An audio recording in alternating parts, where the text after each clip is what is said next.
Let's not forget about the branch Covidians or the Covidiots out there who, well, they're on a quest for a free hot dog, a free brewski, a free donut. Remember that? Get your free donut if you get your boosters and your quack seeds. The Covidiot and the Quest for a Free Hot Dog by John Covidiots. Cooper. This is the tragic story of the Covidiot. The Covidiot couldn't think for himself. He trusted the authorities no matter how ridiculous their rules were. It's true. He did everything he was told no matter how absurd it was. The man on TV announced a deadly virus going around the world, a pandemic, even though there was no actual evidence of that No in proof. the real world. Just give up all your freedoms and lock down in your homes, the man on TV said. The Covidiot was hypnotized by all the marketing slogans thrown at him and complied immediately. The Covidiot was told by the man on TV to keep a lookout for anyone that was not following orders. He saw a man walking in his neighborhood, breathing fresh air, and therefore putting everyone at risk. The Covidiot had to do his bit for the community and decided to report him to the police. Remember the hotlines? He's showing a Covidiot seeing a person outside walking without a face diaper on, and so he calls a snitch. He calls a snitch hotline, saying that the person outside who's not wearing a face diaper is putting the community at risk. These Covidiots are worse than dumb. They dumb would suggest that they have some level of intelligence, but it's just not up to speed. That they have a brain, it's just not really functioning at 100%. These bastards are lobotomized. They don't have a brain. They just do whatever they're told. They get fear-mongered into submission. They're weak. They're weak-minded. They're weak-willed. They're fucking damn. They're just vessels of the New World Order is what they are. That's what they are, and they're dangerous. These not NPCs. They're very dangerous, these Covidiots. The Covidiot needed to go for his essential shot. He decided it was better to be safe than sorry and drove in his car alone with his mask on. As he was driving, he saw all the gyms were closed, but McDonald's was allowed to stay open. They really do care about our health, cheered the Covidiot.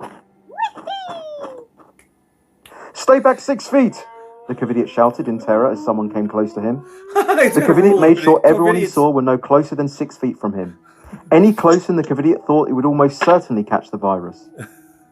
As he walked around, he noticed the books. Don't forget the pool noodles they were wearing. I showed that in 2020 when they were wearing all the stupid makeshift masks and shit. The noodles, remember, to stay 6 feet apart, they had it was 3 feet out on this side. They would wear them 3 feet out on this side. Remember, they were doing recitals and like bands in schools were doing practicing their instruments in these fucking bubbles. And you've seen these yoga gatherings in parks in bubbles or in circles, like 6 foot around circles. It was satanic. 666. It's all satanic. Six. Toys, electronics, home decor, bedding, gardening supplies, sports equipment, makeup, craft materials, stationery, furniture, seasonal items, and outdoor gear were all closed off from the public. Yet the alcohol section remained fully open. Yeah, exactly. The Covidiot didn't see any issue with this alcohol as he strolled past. Was open, but everything else was shut down. The Covidiot was delighted as he finally found what he was looking for, something that would guarantee his survival. On the way home, the Covidiot stopped off in his local restaurant. He panicked as there were so many dirty spreaders in there. However, when he sat down and his meal arrived, he took his mask off. "Oh goody, the virus can't get me if I'm eating my dinner," said the Covidiot proudly. That evening, the Covidiot watched the countless TikTok videos of doctors and nurses doing synchronized dance routines that would have taken hours and hours to rehearse and perform during a supposed pandemic. However, the penny didn't drop for the Covidiot that the hospitals were obviously empty. The next day, the Covidiot received the sad news that his nan was dying in her care home. But the man on TV said people could not see their loved ones because they need to stay home and stay safe instead. The same day, a Black Lives Matter rally took place near the Covidiot's home, and the man on TV said you couldn't catch the virus if you're at a BLM rally. "Oh, wonderful luck! I'll go to that instead," said the Covidiot. A few months later, an experimental jab was rushed out, despite real vaccines typically taking years of research, trials, and testing. The man on TV bombarded the Covidiot with new marketing slogans. "Your shot to get back to normal. Protect your loved ones, get the vaccine. Do it for the greater good." The greater good. Of course, the Covidiot followed orders unquestioningly. The Covidiot. Despite getting the jab that was meant to protect him, the Covidiot was told he had COVID a few days later. Instead of questioning this, the Covidiot was programmed by the man on TV to believe that he wasn't safe until everyone had this jab. The Covidiot was programmed by the man on TV to target those who thought for themselves and question the mainstream narrative, Refuse, Nick. belittling, shaming, and coercing them into getting the experimental injection that doesn't protect you. If they chose not to, he would shout the insults he was programmed to use, like tinfoil hat wearer, in an attempt to force compliance. That weekend, the Covidiot went to watch his favourite football team play. Multiple players collapsed with heart issues on the pitch, and there was a medical emergency in the crowd. But this has always happened, said the Covidiot confidently and reassuringly. Just 3 weeks after his experimental jab, the Covidiot was rushed to hospital.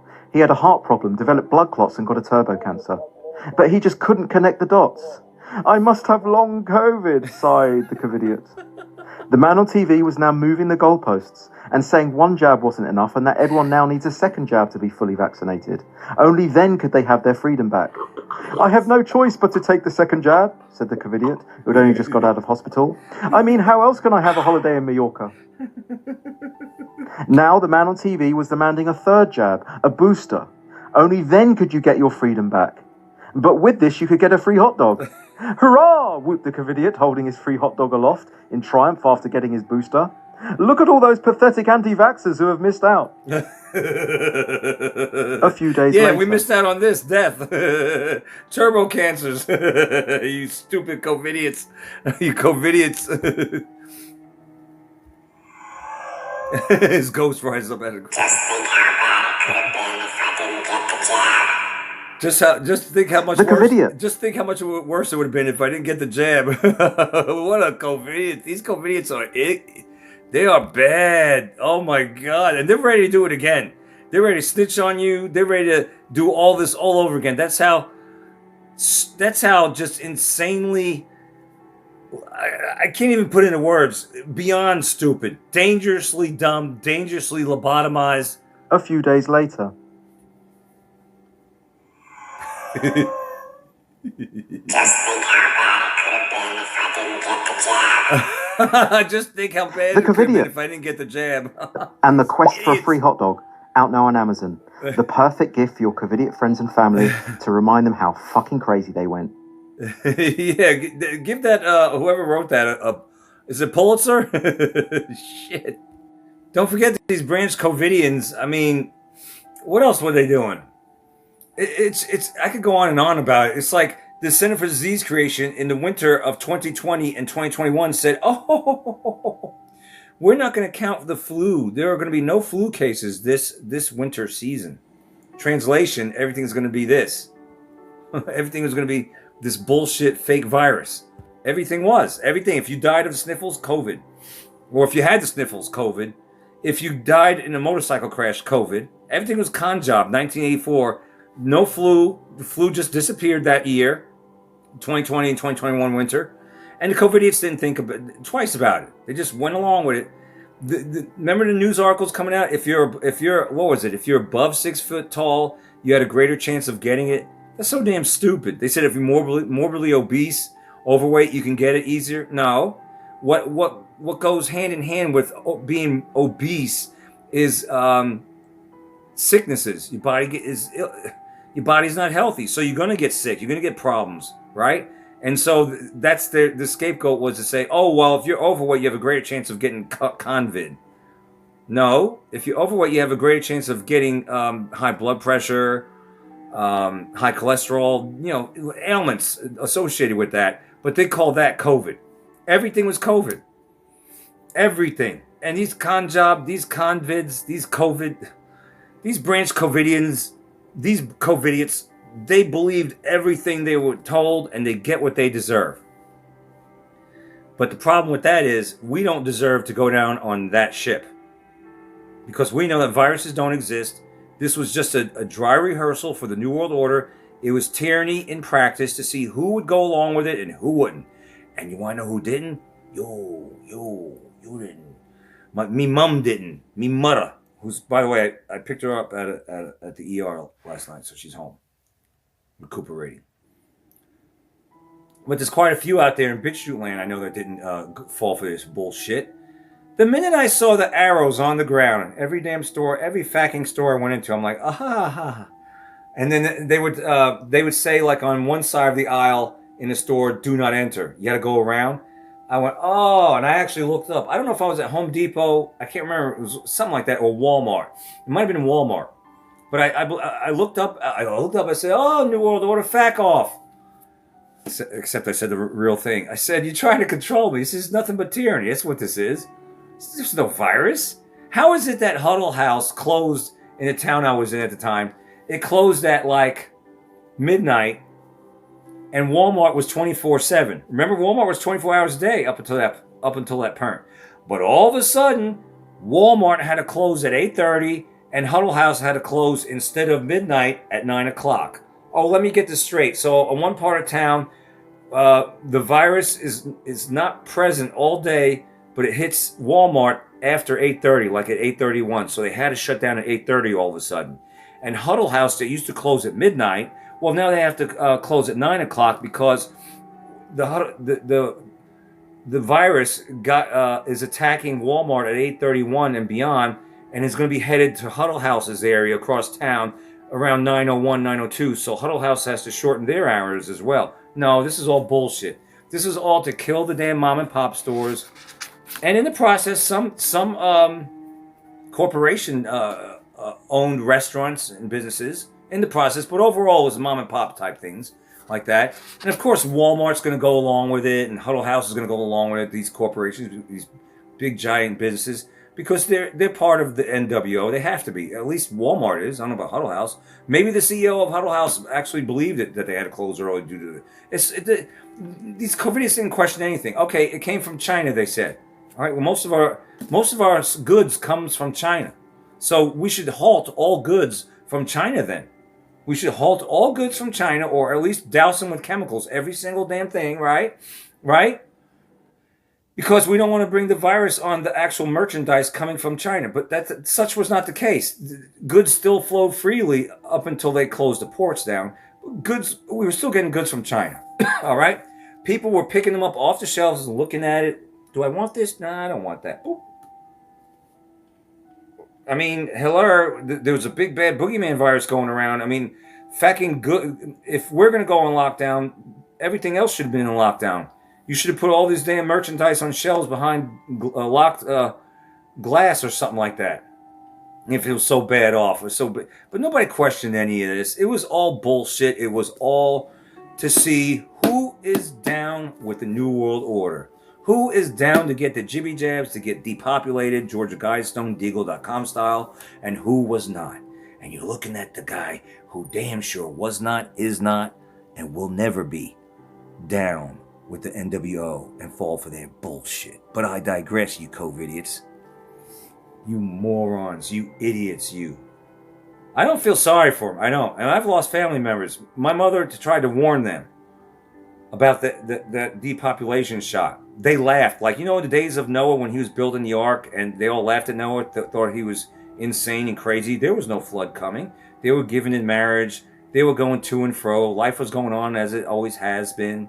And they were laughing at Noah as he built the ark. Well, same thing with my family up in New York, Long Island. They were like trying to make it sound like my mom didn't know what she was talking about. Because I relayed a lot of information to her, and then she looked up a lot of it herself. And there's also a lot of this stuff is common sense.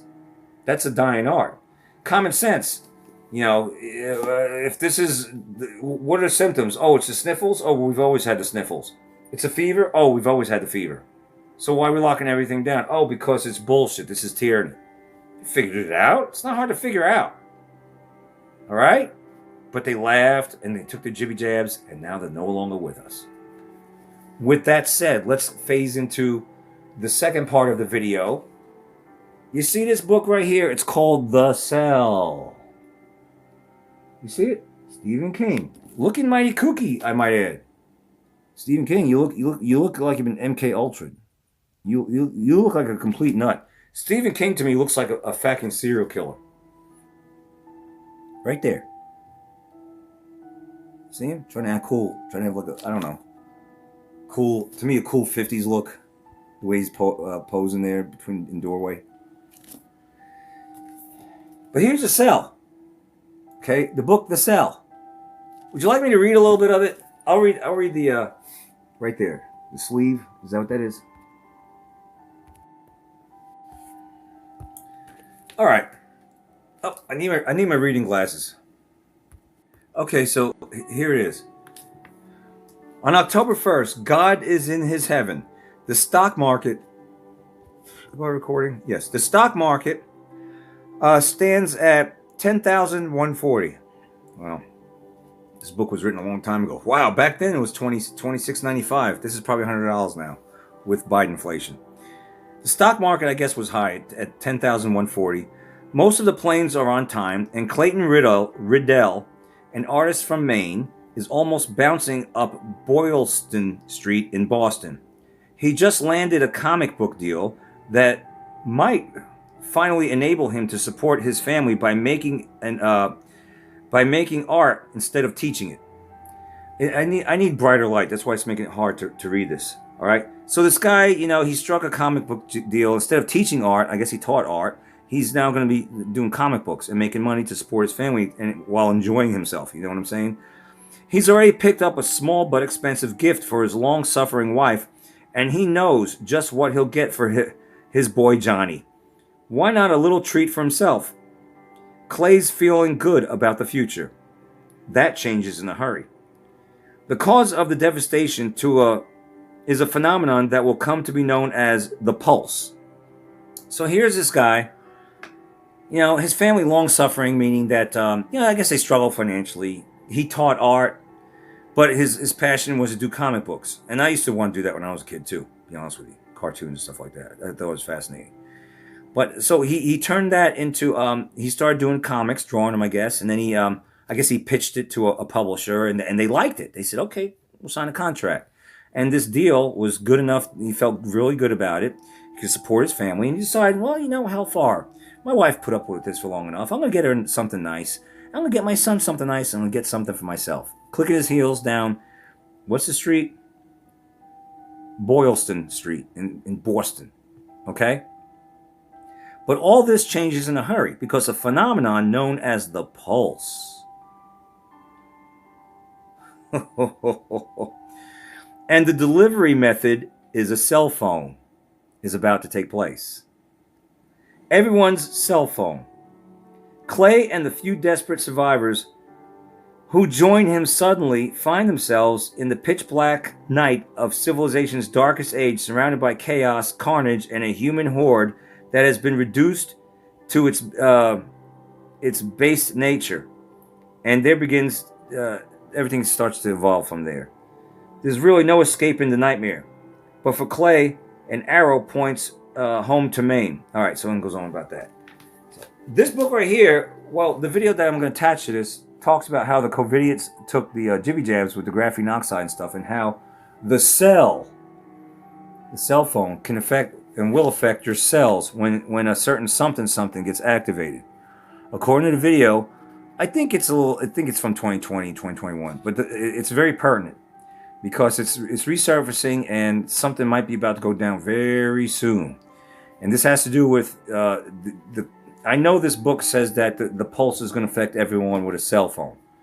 I wouldn't doubt that, but I think that those who took the Quaxxines and the boosters, they're not going to fare nearly as well as, say, those who didn't take it, because what's inside you is going to get activated.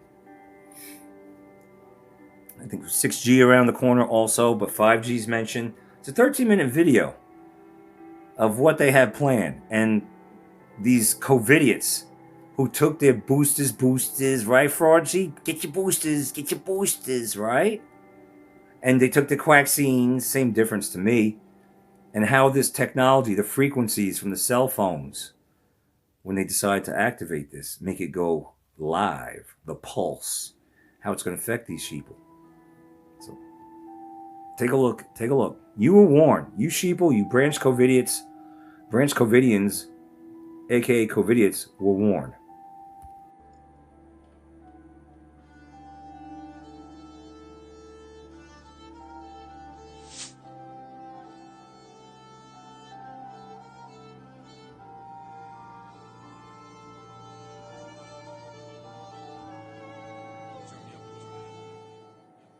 But we're about to see something that has never happened in history before, and that is the danger, because this vaccination has an mRNA in it that has particles, little particles, metallic particles. And you've probably heard of the transmission system, that the telecommunications are coming out. You have 4G on your cell phone now. You're going to get 5G. Now, in the 5G reign at the 18 gigahertz, I'm getting technical and I want to keep it very simple, but this will activate those nanoparticles in your system that the vaccination put in. So let's just get into this, and I'd like to take you through the patents that are on Moderna's website. So there's a patent entitled Modified Polynucleotides for the Production of Secreted Proteins. This is one of the master patents for what they're calling mRNA vaccines. Right in the abstract, it describes that the lipid nanoparticles have a particle size between 80 and 160 nanometers, and it contains modified mRNA encoding a polypeptide. It includes a cationic lipid, a neutral lipid, a cholesterol, and a pegylated lipid. What they're calling lipids actually host cationic charges. They host positive electromagnetic fields. There is no lipid in nature that does that. They're using the term lipid instead of nanotechnology. As you go through the patent in section 219, it explains how they are self-assembled nanoparticles, and they're fully programmable. That term in here is an alarming term for a number of reasons. One reason is that these are both pre-programmable as well as they can receive programs from an external source.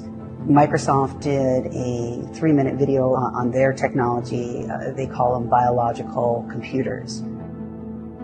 Imagine a world where we can do computation inside living cells. The problem that we're trying to solve is really trying to have a more sophisticated diagnosis that can happen automatically inside cells. Imagine a biological computer that operates inside a living cell. The type of work that they're doing is essentially they're trying to sense, analyze, and control molecular information. In this project, we're trying to use DNA as a programmable material. DNA is highly programmable, just like a computer, and we can program a whole range of complex behaviors using DNA molecules. It will, first of all, it will definitely happen. I was talking about 6G earlier, which is around 2030. I would say that by then, definitely the smartphone as we know it today will not anymore be the usual kind of the most common interface. Wow. Many of these things will be built directly into our bodies. So there's one specific patent that I think it's very important for every American citizen to see, and it's patent number US 9539210B2.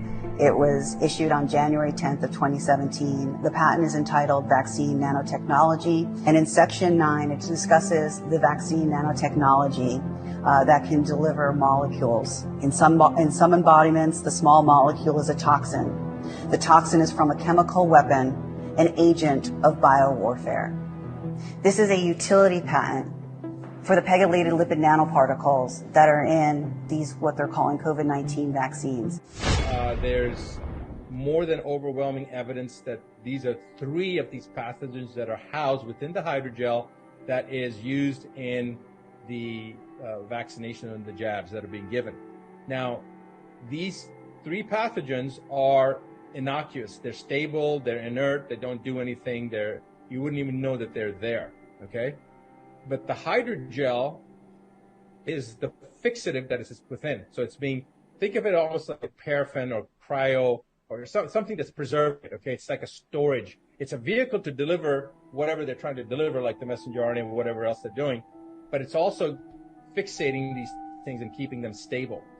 So they're essentially, it's a payload, very high levels. It's the payload of pathogens that are being held in this hydrogel, almost like a sleeper cell.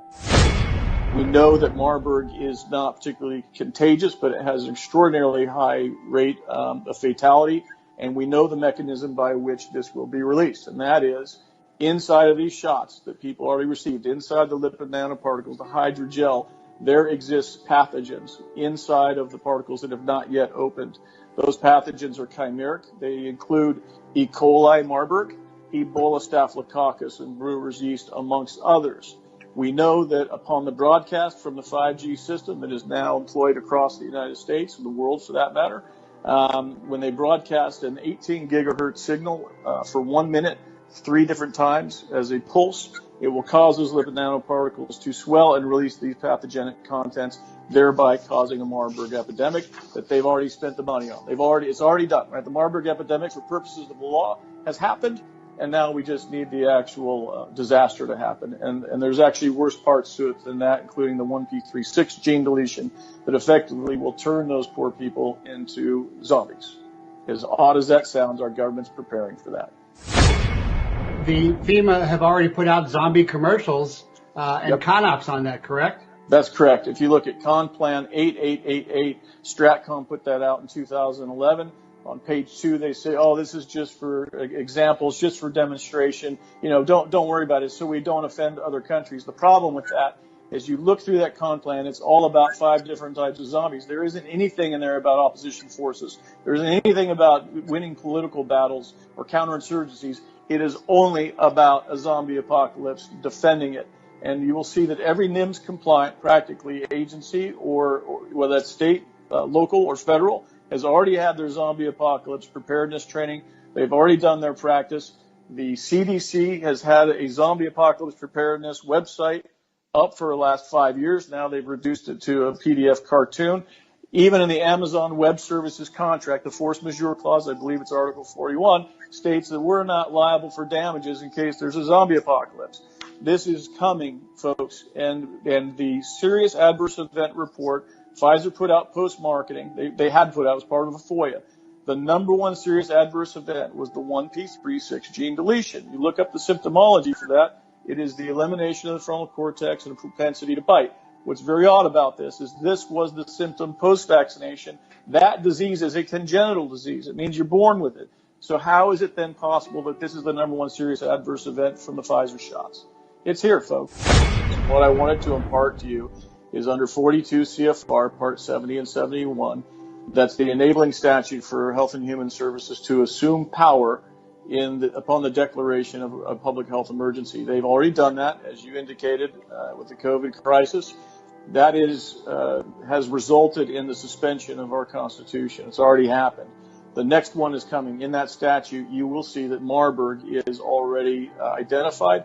You will note that the PrEP Act has a Marburg provision that allows for additional spending when invoked.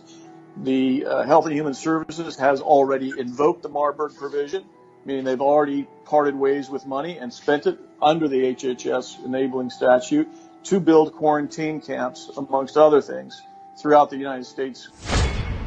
So think of these pathogens as these sleeper cells that are inside the hydrogel that's inside the vaccine. So people are jabbed with it.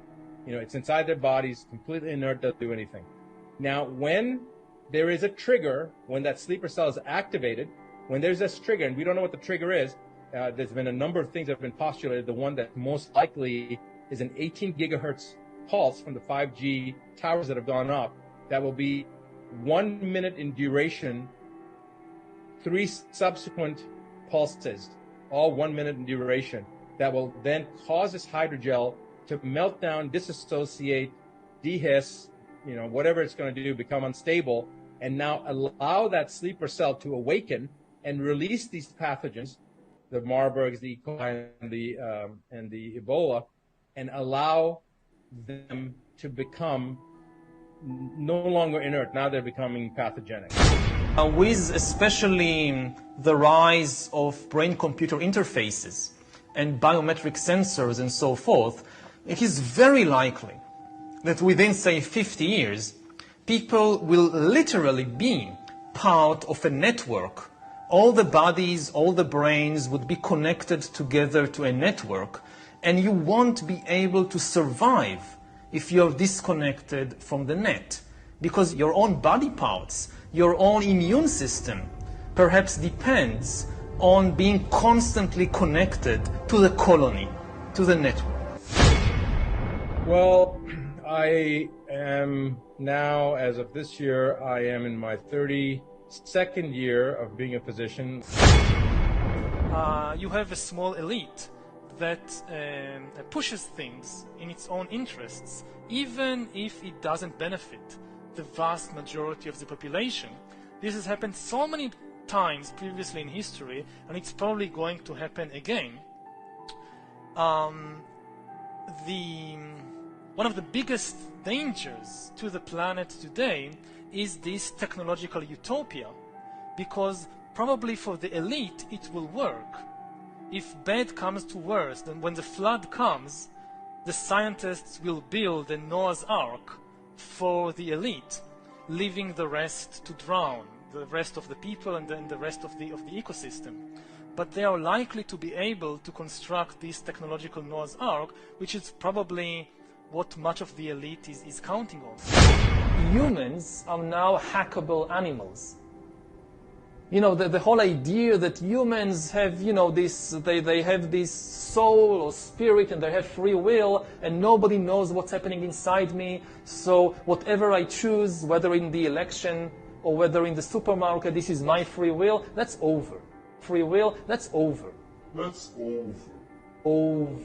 Today, we have the technology to hack human beings on a massive scale. Yeah, I mean, everything is being digitalized. Everything is being monitored. In this time of crisis, you have to follow science. It's often said that you should never allow a good crisis to go to waste, because a crisis is an opportunity to also do good reforms that in normal times people will never agree to. But in a crisis, you see, we have no chance. So let's do it. Vaccine won't help us go the to vaccine the test, of course. will help us, of course. It will make things, you know, more manageable. Surveillance. People could look back in 100 years and identify the coronavirus epidemic as the moment when a new regime of surveillance took over, especially surveillance under the skin, which I think is maybe the most important development of the 21st century, is this ability to hack human beings, to go under the skin, collect biometric data, analyze it, and understand people better than they understand themselves. This, I believe, is maybe the most important event of the 21st century.